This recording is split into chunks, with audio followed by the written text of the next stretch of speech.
Everyone, આજે હું બહાર છું તો બોર્ડ તો છે નહીં, પણ તમારું ભણવાનું ન બગડે એટલે આજે કાંઈ નવું તો નહીં શીખીએ, પણ આપણે જે 1 થી 10ના ઘન મારી સાથે તમારે બોલવાના છે.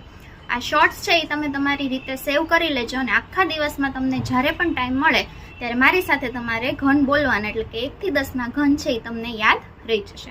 ઓકે, હું પૂછું તો પહેલાં તમારે મનમાં બોલવાનું અને પછી હું તમને એનો આન્સર કહીશ. ઓકે, 1નો ઘન તો તમે મનમાં વિચારી લેજો તો શું થાય, તો કે 1.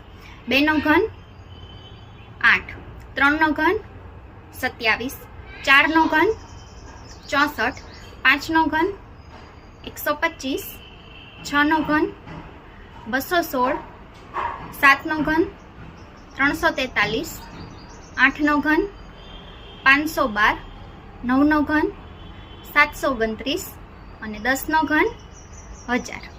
આ શોર્ટ્સ રોજ તમને જ્યારે પણ ટાઈમ મળે ત્યારે 1 મિનિટ આપી અને તમારે યાદ કરી લેવાના, એટલે 1 થી 10ના ઘન તમને યાદ રહે.